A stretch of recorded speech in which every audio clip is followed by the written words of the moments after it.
할렐루야.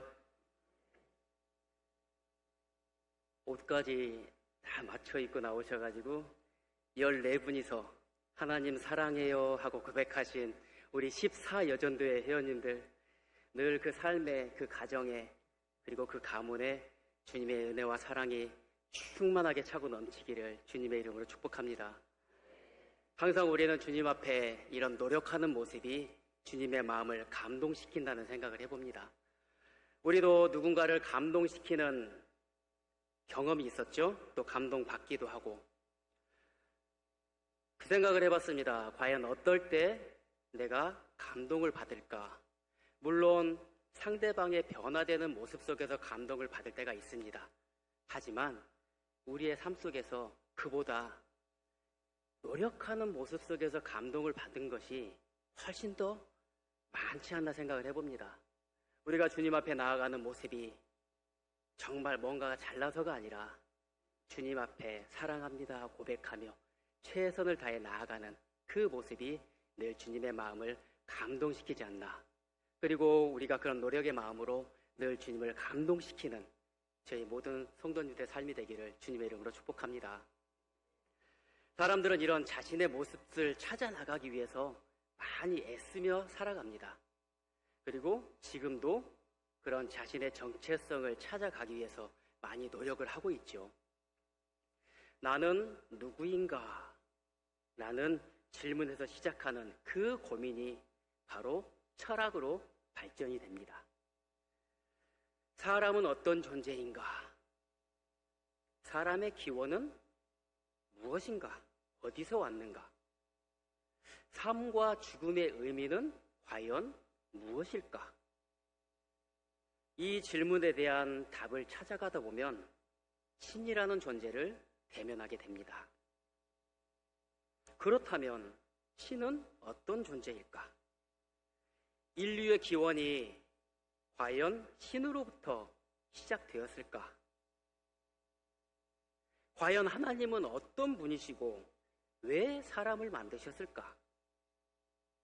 이런 질문에 대한 답을 찾아가는 것이 바로 신학입니다. 이 신학이라는 범주가 때로는 너무 광범해지게 느껴질 수도 있지만 가장 중요한 것은 바로 하나님을 알아가기 위한 노력이라는 거죠. 이러한 인간의 노력을 성령께서 도와주셔서 성령의 감동으로 하나님을 알아갈 수 있도록 한 가지 한 가지 우리에게 보여주십니다. 이것이 바로 말씀이죠. 우리는 말씀을 통해서 하나님을 알아가고 또 하나님이 우리를 얼마나 사랑하시는지 또 깨닫습니다. 그리고 하나님께서 진정으로 우리에게 원하시는 것이 무엇인지 우리는 매일매일 또 고민하고 배워가고 있죠. 인간의 죄로 인해 하나님과의 관계가 깨어졌을 때 하나님은 끝까지 포기하지 않으시고 신이 인간의 몸으로 이 땅에 오십니다.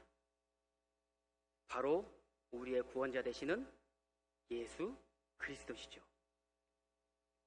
예수님은 이 땅에서 33년을 사시면서 3년의 공생의 기간 동안 제자들에게 그리고 많은 사람들에게 하나님이 누구인지 그리고 하나님을 섬기는 삶이 어떠한 삶인지 우리에게 본을 보여주시며 가르쳐 주십니다.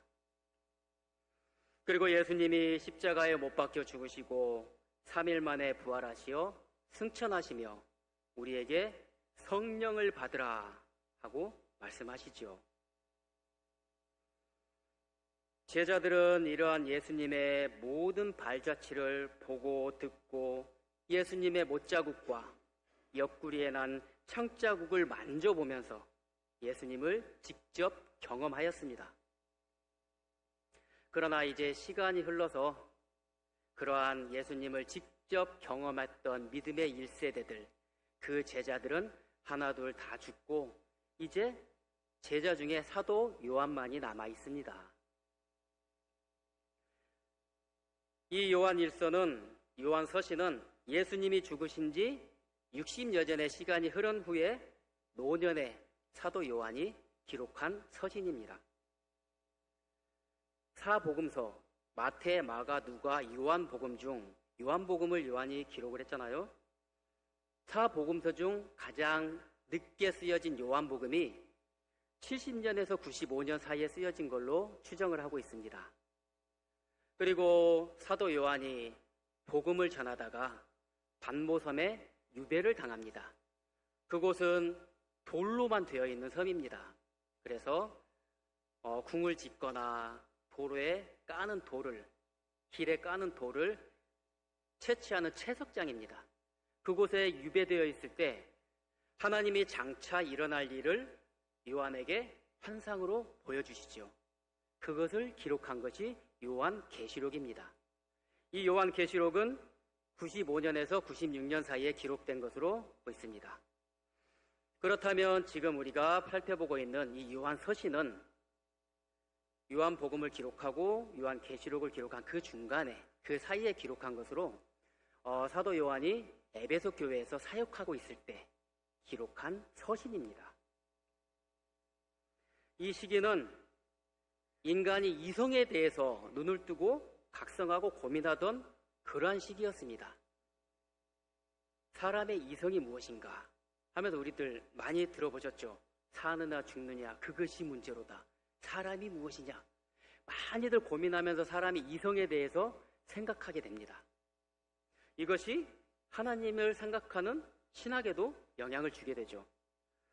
그래서 하나님까지도 사람의 이성으로 이해할 수 있다라고 생각하는 그런 풍조가 팽배해집니다. 이것이 바로 영지주의입니다. 이 영지주의는 사람의 영이 구원을 받는 것이지 육이 구원을 받는 것이 아니다라는 관점을 가지고 있으면서 사람의 육을 단지 타락한 죄로 여겨버립니다. 그래서 이 영지주의자들은 결혼과 성에 대해서 적대시하는 극심한 금욕주의에 빠지거나 이와는 반대로 오히려 육신에 대해 방종하는 아주 타락한 모습을 많이 보여주게 됩니다. 요한은 이러한 영지주의에 대해 경종을 울리며 이 서신을 기록합니다. 사도 요한은 이 서신을 통해서 하나님과의 사귐은, 하나님과의 교제는 예수 그리스도의 구원자 되심을 믿는 그 믿음에 근거한 것이고, 또한 하나님과 사귀는 성도는 하나님의 말씀을, 그 사랑의 계명을 지키고 준행하는 자라야 하나님과 사귀는 자라고 아주 강력하게 우리에게 전달해주고 있습니다. 요한은 교회 회중의 한 무리가 갈라져 나가는 상황을 보면서 굉장히 안타까워합니다. 그들은 다름이 아닌 다른 교리를 따르고 있었고 그것이 바로 영지주의였습니다. 이들은 육신은 타락한 죄이기 때문에 우리를 구원하실 예수 그리스도께서 결코 그 죄된 육신을 입고 이 땅에 오셨을 리가 만무하다 하면서 예수님이 이 땅에 사람의 몸으로 오신 성육신의 사건을 인정하지 않습니다. 이 땅에 친히 사람의 몸으로 오셨다는 예수 그리스도를 인정하지 않기 때문에 당연히 예수님의 십자가의 죽으심과 부활도 인정하지 못하는 거죠. 이처럼 영지주의의 패단은 정통신앙의 근본을 흔들어 놓고 있었습니다. 하지만 우리는 분명히 알고 있습니다. 빌립보서 2장 5절에서 11절의 말씀 속에서 우리에게 잘 가르쳐 주시죠. 모두 잘 아시는 말씀이죠. 같이 한번 해볼까요? 너희 안에 이 마음을 품으라. 곧 그리스도 예수의 마음이니 그는 근본 하나님의 본체시나 하나님과 동등됨을 취할 것을 여기지 아니하시고 오히려 자기를 비워 종의 형체를 가지사 사람들과 같이 되셨고 사람의 모양으로 나타나사 자기를 낮추시고 죽기까지 복종하셨으니 곧 십자가의 죽으심이라. 이러므로 하나님이 그를 지극히 높여 모든 이름 위에 뛰어난 이름을 주사 하늘에 있는 자들과 땅에 있는 자들과 땅 아래에 있는 자들의 모든 무릎을 예수의 이름에 꿇게 하시고 모든 입으로 예수 그리스도를 주라 시인하여 하나님 아버지께 영광을 돌리게 하셨느니라. 아멘. 이분이 바로 예수 그리스도십니다. 이분이 바로 우리를 구원하신 예수 그리스도이십니다. 사도 요한은 이 예수 그리스도에 대해서 먼저 우리에게 말합니다. 1절에서 태초부터 있던 생명의 말씀, 이렇게 이야기를 시작하죠. 그 편지를 시작합니다. 요한은 분명히 이 글이 서신이라고 말씀드렸지 않습니까? 하지만 편지에서 우리가 가장 먼저 들어가는 것이 뭐겠습니까? 인사말입니다. 너희에게 평강이 있으라. 사도 바울의 서신서에도 많이 보셨죠? 하지만 이 요한 1서에서는 요한은 그런 인사말은 단호하게 생략합니다. 왜? 바로 영지주의의 폐단 속에서 신앙의 근본이 흔들리고 있는 그 성도들이 더욱더 그의 가슴에 맺혀 있었기 때문입니다. 그러면서 가장 중요한 예수 그리스도에 대해 성도들에게 이야기합니다. 태초부터 있는 생명의 말씀. 이 말씀은 제자들이 보고 듣고 자세히 보며 손으로 만졌다고 말해줍니다. 바로 태초부터 계신 이 생명의 말씀은 우리를 구원하시기 위해 인간의 몸으로 친히 이 땅에 오신 하나님의 아들 예수 그리스도이십니다. 태초부터 계신 생명의 말씀, 이 말씀을 들으면 딱 떠오르는 말씀이 있죠. 요한에 기록된 요한복음의 첫 구절에서 또 시작이 됩니다. 우리 요한복음 1장 1절의 말씀입니다. 우리 함께 봉독합니다. 태초에 말씀이 계시니라. 이 말씀이 하나님과 함께 계셨으니 이 말씀은 곧 하나님이시라. 아멘. 요한은 예전부터 계셨고 지금도 계신 예수 그리스도를 이야기하면서 예수님을 부인하는 이단들의 논리를 한마디로 단절합니다.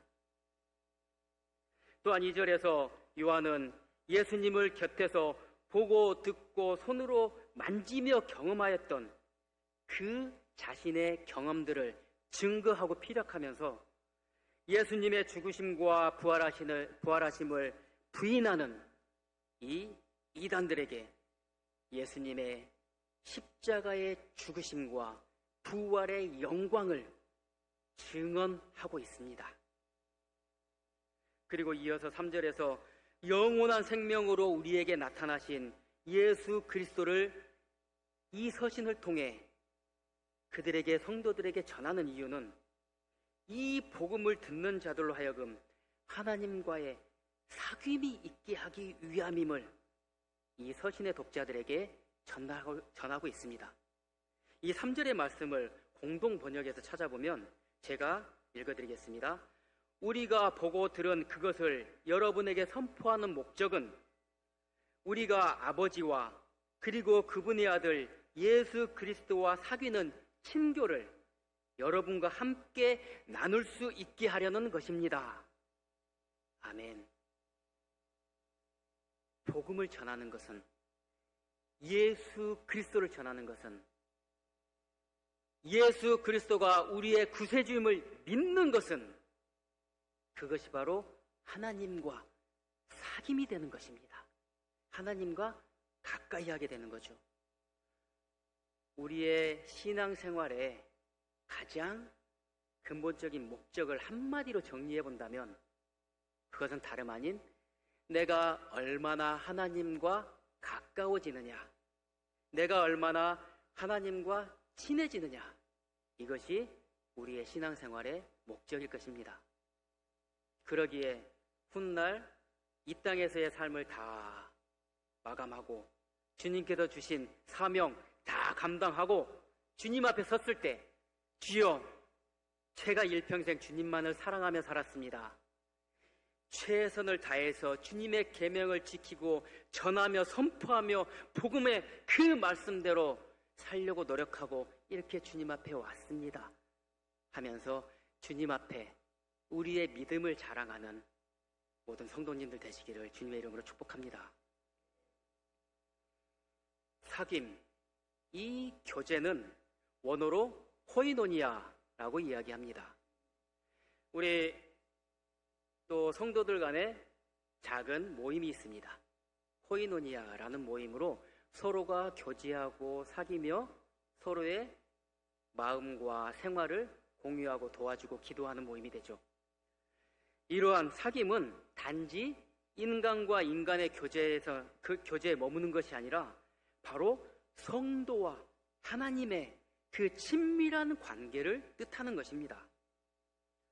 성도는 믿음으로 예수 그리스도와 연합하며 또한 성령의 내주하심으로 성도와 하나님과의 친밀한 교제가 이루어질 수 있습니다.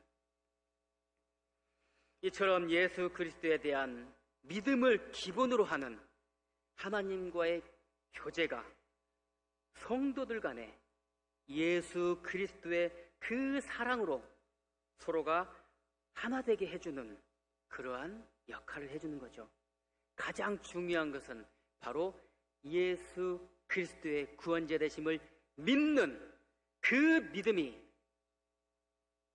바로 하나님과의 사귐의 기본이라는 것을 늘 기억하며 살아가는 저희 모두가 되길 소망합니다. 하나님과의 교제, 그것이 바로 믿음이라는 그 원리를 늘 기억해야 할 것입니다. 이를 통해서 우리는 하나님께 영광의 기쁨을 드리고 또한 하나님께서 주시는 세상의 그 어떤 것으로도 대신할 수 없는 참된 기쁨이 우리 성도들의 삶에 충만하게 채워지는 것입니다. 이것이 바로 믿음의 은혜의 원리죠.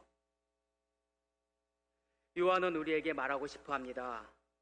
바로 예수님이 그리스도라는 것을, 하나님의 아들이 실제로 이 땅에 오셔서 우리를 대신해 속죄 제물이 되어 죽으셨다는 사실을 믿는 사람만이 참으로 하나님과 사귀는 사람이라는 것을, 그리고 하나님과의 사귐은 형제들, 즉 그리스도적 형제 자매에 대한 구체적인 사랑에서 그 실천에서 입증되어야 한다는 것을 요한은 우리에게 이야기하고 싶어 합니다. 하나님과의 사귐은 예수 그리스도를 믿는 그리고 신뢰하는 그 삶에서 시작하는 것입니다. 예수 그리스도를 믿는 믿음, 그리고 그 믿음을 우리의 삶에 적용하고 실천하며 말씀대로 살아가는 신앙. 사도 요한은 하나님의 계명을 지키는 자가 진정으로 하나님과 사귀는 자라고 말하고 있습니다. 우리 요한일서 2장 5절의 말씀입니다. 우리 함께 봉독합니다. 누구든지 그의 말씀을 지키는 자는 하나님의 사랑이 참으로 그 속에서 온전하게 되었나니 이로써 우리가 그의 안에 있는 줄을 아노라. 아멘. 하나님과 사귀는 성도는 하나님의 계명, 그 말씀을 지켜 준행하는 자입니다. 그 계명을 지키는 자가 참으로 하나님을 사랑하는 자요, 또한 하나님과 사귀는 자입니다.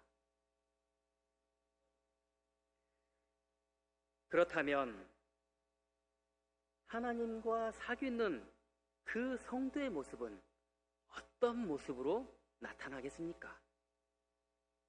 먼저 하나님과 사귀는 성도는 빛 가운데 거합니다. 우리 요한일서 1장 5절의 말씀입니다.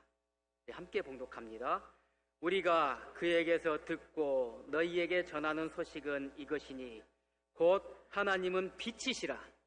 그에게는 어둠이 조금도 없으시다는 것이니라. 아멘. 하나님은 빛이시며 그에게는 조금도 어둠이 없습니다. 오직 거룩하시고 선하신 하나님, 그 거룩 자체이고 그 선 자체가 하나님이십니다. 그런 분에게 어떻게 어둠이 있을 수 있겠습니까? 이러한 하나님과 사귀는 성도는 늘 하나님 안에, 그 말씀 안에 살아갑니다. 하나님과 사귄다고 하면서 어둠이 있는 자들은, 죄악에 거하는 자들은, 하나님의 말씀과 계명을 지키지 않는 자는 거짓말하는 자라고 단정합니다. 그리고 하나님이 빛 가운데 계신 것 같이 우리도 빛 가운데 행하면 서로 사귐이 있고 그 아들 예수의 피가 우리의 모든 죄를 깨끗하게 하십니다. 늘 빛 가운데, 말씀 가운데 살아가며 진리를 따르는 저희 모두가 되기를 주님의 이름으로 축복합니다. 다음으로 하나님과 사귀는 성도는 죄를 범하였을 경우에 자백하고 회개합니다. 우리 요한일서 1장 9절의 말씀입니다. 함께 봉독합니다. 만일 우리가 우리 죄를 자백하면 그는 미쁘시고 의로우사 우리 죄를 사하시며 우리의 모든 불의에서 깨끗하게 하실 것이요. 아멘. 우리의 죄됨을 주님 앞에서 인정하는 것, 우리의 연약함을 인정하고 주님 앞에 무릎 꿇는 것, 우리를 직접 지으시고 우리의 생각과 동기와 의도까지 아시는 주님,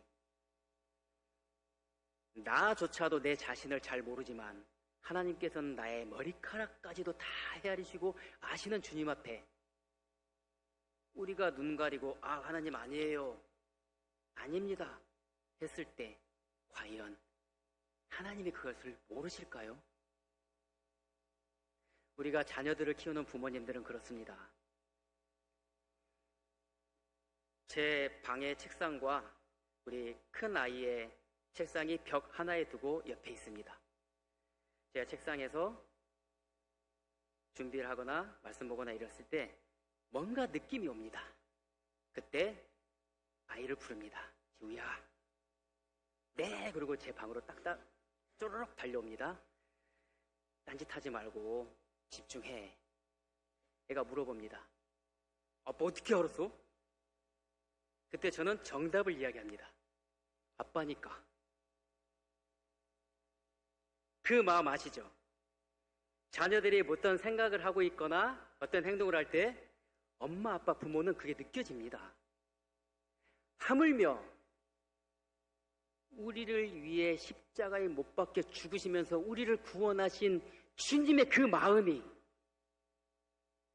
과연 우리를 모르시겠습니까?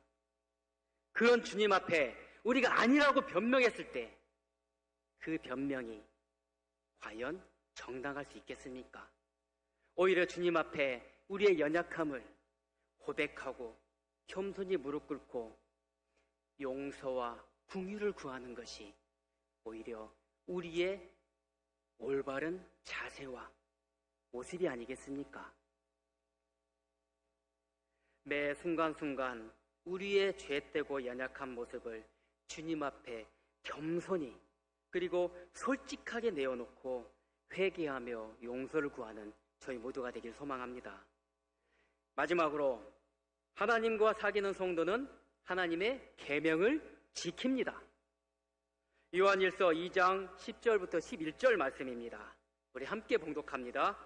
그의 형제를 사랑하는 자는 빛 가운데 거하여 자기 속에 거리낌이 없으나 그의 형제를 미워하는 자는 어둠에 있고 또 어둠에 행하며 갈 곳을 알지 못하나니 이는 그 어둠이 그의 눈을 멀게 하였음이니라. 아멘. 한 율법학자가 예수님을 찾아옵니다. 가장 큰 계명이 무엇입니까?